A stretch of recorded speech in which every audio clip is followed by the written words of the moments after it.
Ya, selamat pagi atau selamat siang untuk anak-anak kelas 7. Ya, minggu lalu di materi yang sudah Bapak kirimkan kita sudah berbicara tentang zat dan wujudnya. Pengertian zat itu perubahannya sampai kepada partikel penyusunnya. Nah, hari ini kita akan lanjutkan materi kita, yaitu massa jenis, kohesi, adesi, ya.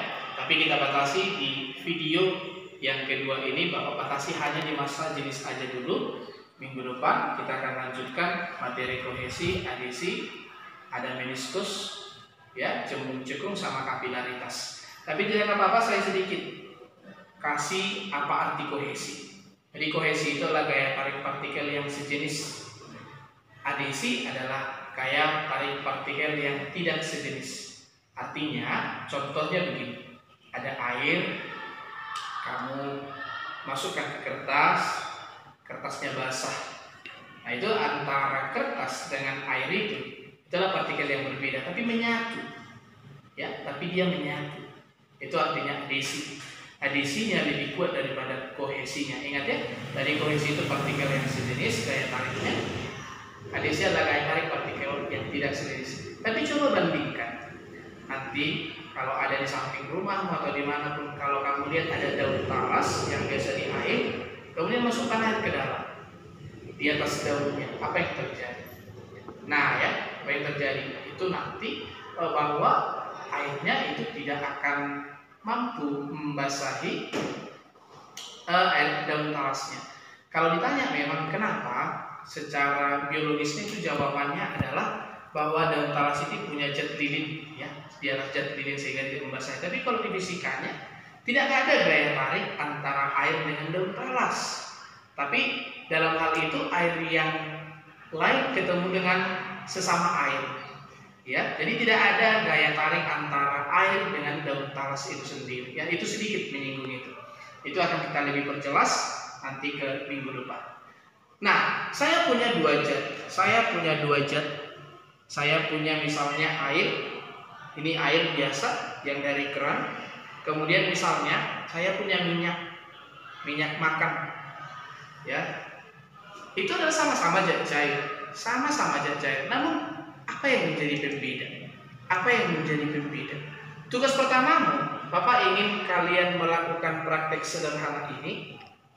Ya, ambil air, ambil minyak makan, gabungkan di satu tempat. Nanti tuliskan apa yang terjadi. Dan nanti lihat siapa yang di bawah. Apakah air atau minyak? Video durasi kalau enggak sedikit, atau foto saja lah, foto ya, nggak usah video ya. Itu kirimkan nanti ke GC. Namun kalau ditanya secara fisikanya apa yang menjadi pembeda antara zat cair tersebut, padahal sama-sama zat cair ya. Ada minyak, ada air yang biasa seperti ini, itu sama-sama zat cair. Cuman permasalahannya adalah apa menjadi perbedaan? Ya, apa menjadi perbedaan antara minyak dengan air itu sendiri? Kenapa nanti dia tidak bisa menyatu?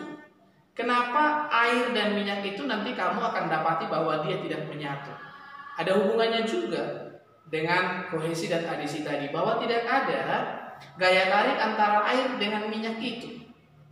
Ya, nggak ada gaya tariknya, sehingga mereka terpisah. Cuman permasalahannya kenapa bisa zat, misalkan nanti kamu lihat siapa yang di bawah. Kenapa bisa air yang di bawah, minyak yang di atas? Nah, itulah jawaban dari apa yang kita bahas hari ini. Itu disebut massa jenis. Jadi sama-sama zat cair pun dia. Katakan tadi Bapak bilang air dengan minyak, itu sama-sama zat cair. Tapi yang menjadi pembedanya apa? Massa jenisnya. Itu dia. Jadi kalau misalnya ada dua zat, kamu masukkan ke dalam suatu gelas ukur, misalnya ini zat yang pertama, dia berada di bawah, kemudian zat yang kedua. Jika ditanya kenapa yang ini yang bagian bawah ini, itu karena perbedaan antara massa jenisnya. Katakan ini zat A, ini B, kenapa dia di bawah? Karena massa jenis A itu lebih besar daripada massa jenis B. Nah, jadi nanti kamu dapati siapa yang dibawa, apakah air atau minyak, gitu ya. Lalu permasalahan yang kedua adalah bagaimana cara kita menentukan massa jenis suatu zat itu atau suatu benda. Nah, jadi untuk menentukan massa jenisnya, timbang massanya yang satuannya kilogram menggunakan derajat, kemudian hitung volumenya. Perbandingan antara massa dengan volume itulah yang kita sebut dengan massa jenis. Satuan daripada massa jenis adalah kilogram per centimeter pangkat 3. Ya, yang ini kilogram per meter pangkat 3 itu disebut sistem satuan internasional. Namun juga bisa menggunakan gram per centimeter pangkat 3. Tugas ketiga kita sudah belajar menurunkan ini. Bagaimana menyelesaikan ini, mengkonversikan satuan ini. Itu tugas yang kedua kemarin. Ya. Permasalahan yang ketiga, bagaimana kalau kita secara khusus untuk melihat volume. Di pembelajaran yang kedua ketika kita bicara besaran turunan, bahwa volume itu ada dua, volume benda beraturan, juga benda tidak beraturan. Nah, benda tidak beraturan. Jadi benda beraturan itu yang misalnya kalau dia memiliki ya ukurannya yang pasti, ada panjangnya, ada lebarnya, ada panjang, ada lebar, ada tingginya. Ini kan benda yang beraturan. Jadi kita bisa cari volumenya sendiri melalui rumus-rumus yang sudah ada di matematika. Panjang kali lebar kali tinggi, bisa kita cari volumenya. Kemudian massanya kita timbang menggunakan derajat. Lalu bagaimana permasalahannya ketika ada benda yang tidak beraturan, misalkan saja batu ini tidak beraturan. Lalu bagaimana kita cara menentukan volumenya? Dia tidak punya panjang, dia tidak punya lebar, dan dia tidak punya ketinggian. Bagaimana kita menentukan volumenya ini? Inilah yang Bapak bilang kemarin, kita membutuhkan suatu alat yang disebut gelas ukur. Katakan saja misalnya awalnya airnya saya isi sampai 125, kemudian ketika ini saya masukkan ke dalam, maka dia naik. Sekarang dia berada di 140. Tadi dia 120 saja. Ketika batunya belum saya masukkan, airnya naik menjadi 140. Nah, berarti volume dari batu ini adalah volume setelah kamu masukkan dikurangi volume sebelum kamu masukkan. Itu dia. Nah, ya, itu kepada benda yang tidak beraturan itu kita gunakan gelas ukur. Yang barusan Bapak tunjukkan itulah yang disebut dengan gelas ukur. Oke? Nah, yang berikutnya perlu kamu pahami, kalau ada air 1 ember pun, juga kalau ada air 1 gelas pun, itu massa jenisnya sama. Ya, jadi bisa dikatakan bahwa massa jenis itu adalah ciri khusus suatu zat. Nah ya, ini sudah ditetapkan. Nah, kalau massa jenis air itu, ini sudah ditetapkan yaitu 1000 kg per meter pangkat 3. Kalau massa jenis minyak itu adalah 800 kg per meter pangkat 3. Ini sudah ditetapkan ya.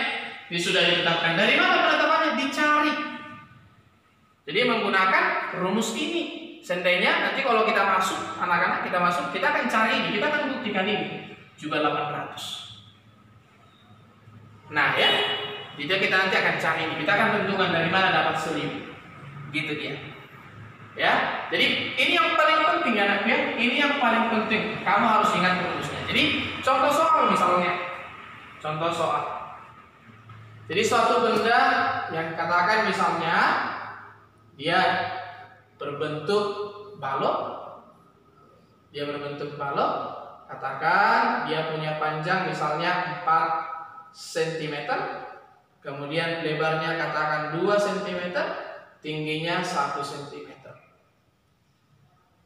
Ditimbang menggunakan neraca, kita dapatkan misalnya 160 gram. Ditanya, berapakah massa jenisnya? Berarti massa jenis itu adalah massa dibagikan volume. Massanya adalah berapa? 160 gram per volumenya. Cari volumenya menggunakan rumusnya. Volumenya adalah panjang kali lebar kali tinggi.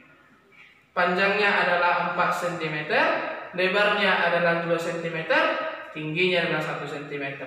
Dapat 8 cm pangkat 3. Jadi sini 8 cm pangkat 3. 160 bagi 8 adalah 20 gram per cm pangkat 3. Berarti dia punya massa jenis. Ini yang pertama. Misalnya contoh soal yang kedua. Di sini kita punya benda yang bentuknya tidak teratur. Kemudian kita menggunakan kelas ukur nih. Katakan di sini awalnya 20 cm pangkat 3. Ditimbang menggunakan derajat, dia punya massa katakan misalnya 100 gram. Nah kan volumenya kan kita nggak bisa cari ini, ya. Dia bentuknya tidak teratur, maka kita butuh kelas ukur. Kemudian masukkan batunya ke dalam kelas ukurnya, ternyata airnya naik, katakan menjadi 30 cm pangkat 3. Berarti volume bendanya adalah setelah kurang sesudah. Berarti setelah dikurang sebelum 30 cm pangkat 3 dikurang 20 cm pangkat 3, berarti dapat 10 cm pangkat 3.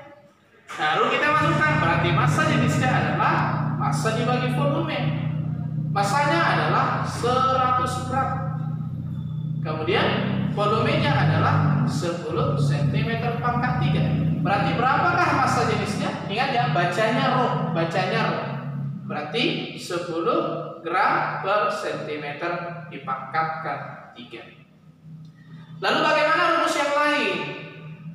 Pak, bagaimana kalau misalnya yang diketahuinya rho, misalnya massa jenisnya 20 gram per cm pangkat 3, atau kita ganti 20 kg per meter pangkat 3.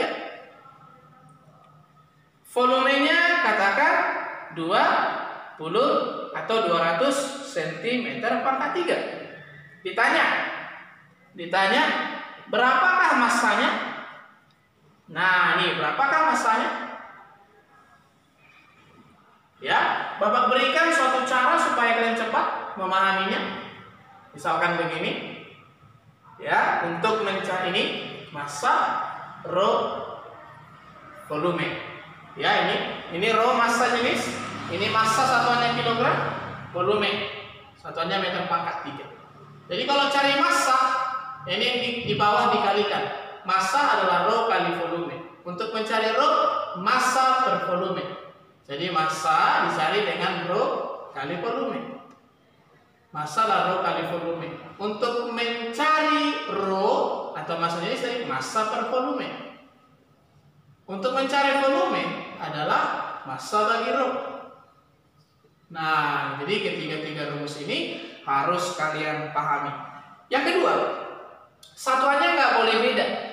Satuannya tidak boleh berbeda. Jadi setelah kita tahu rumusnya, berarti massa sama dengan rho dikali volume, maka rho-nya adalah 20 kg per meter pangkat 3 dikali 200 cm pangkat 3. Nah, permasalahannya kita masih memiliki dua satuan yang berbeda.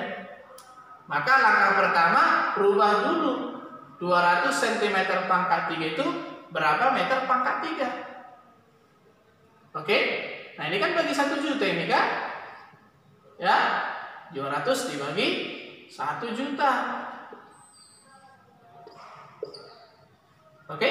Berarti nanti 20 kg per meter pangkat 3 dikali 2 per 10.000. Nah, kira-kira begitulah nanti menjadi massanya. Sekarang ini meter pangkat 3 ya, nah, meter pangkat 3 bisa coret satuannya kilogram. Nah, permasalahan yang ketiga adalah permasalahan yang ketiga seringkali dibuat seperti ini. Misalkan ada dua bahan, ini ada dua bahan seperti ini. Ini misalkan ini kubus misalnya, kemudian ini balok. Ini balok ya, ini balok ya. Nah, ini kubus, ini balok. Dikatakan misalnya kubus dan balok ini, kubus dan balok terbuat dari bahan yang sama. Terbuat dari bahan yang sama. Bapak ingin tekankan kepada kalian, kalau ada kata-kata terbuat dari bahan yang sama, ini kubus, ini balok, artinya kalau dikatakan terbuat dari bahan yang sama, berarti massa jenis daripada kubus itu sama dengan massa jenis daripada balok. Ya, katakanlah dulu, massa kubusnya adalah 20 kg. Volume kubusnya misalnya ini katakan 2 ya, 2 cm. Semua kita pakai gram aja dulu ya. Ini 2 cm, 2 cm, 2 cm. Berarti volume kubusnya apa? 8 cm pangkat 3. Ini panjangnya 4 cm, lebarnya 1 cm, tapi tingginya nggak diketahui. Tingginya. Jadi pertanyaannya, apabila massa balok katakan misalnya 10 gram atau 40 gram, berapa tinggi baloknya? Berapa tinggi balok? Jadi pertanyaannya adalah berapa tinggi baloknya? Maka ya sedikit geser ke sini ya. Sini Bapak buat ya. Berapa tinggi baloknya? Cara cepatnya adalah kamu bisa langsung dari sini. Massa kubus sama dengan massa balok. Kenapa? Tadi di sini kata-katanya sudah terbuat dari bahan yang sama. Jadi setiap kali kamu nanti membaca soal ada disebutkan terbuat dari bahan yang sama, berarti massa jenisnya sama. Masuklah ke sini. Berarti massa kubus per volume kubus sama dengan massa balok per volume balok. Massa kubusnya tadi berapa? Massa kubusnya adalah 20 gram. Volume kubusnya tadi 8 cm pangkat 3. Volume baloknya 40 gram. Berarti dari sini kita dapat temukan volume balok. Kan gitu ya? Karena volume baloknya belum ada kan? Karena tingginya tidak ada. Dari situ nanti kita temukan tingginya. Ini kita sederhanakan. Tinggal dapat berapa nak? 2 kali silang. 2 kali 8 16 cm pangkat 3. Volume benda kali 1, ini kan tinggal 1 kan, sama dengan volume benda atau volume balok. Berarti volume baloknya udah dapat nih. Volume baloknya ternyata 16, kan yang ditanya tinggi. Volume dapat dicari dengan panjang kali lebar kali tinggi. Berarti ini 16. Tadi panjangnya berapa senti? Panjangnya 4, lebarnya 1. T4 16 cm pangkat 3, ini 4 kali 1 kali tinggi. Berarti 16 cm pangkat 3 sama dengan 4 cm pangkat 2 kali tinggi. Sorry ya. Nah, berarti tingginya sama berapa? 16 cm pangkat 3 dibagi 4 cm pangkat 2. Berarti dapat berapa? 4 cm. Berarti tinggi baloknya adalah 4 cm. Jadi ada 3 jenis soal. Yang pertama tinggal membagikan cari massa dibagi volume. Ini harus kamu ingat, buat ini sebagai catatanmu. Sampai yang terakhir bagaimana kalau ada 2 benda seperti ini. Nanti Bapak berbanyak soal-soal seperti ini lagi ya. Jadi perhatikan di sini Bapak tekankan loh ya. Kubus dan balok terbuat dari bahan yang sama. Ketika kamu baca soal terbuat dari bahan yang sama, itu artinya bahwa massa kubusnya sama dengan massa jenis kubusnya sama dengan massa jenis baloknya. Oke? Jika ada pertanyaan silahkan WA pribadi Bapak. Ya, semoga kalian dapat mengerti. Selamat pagi.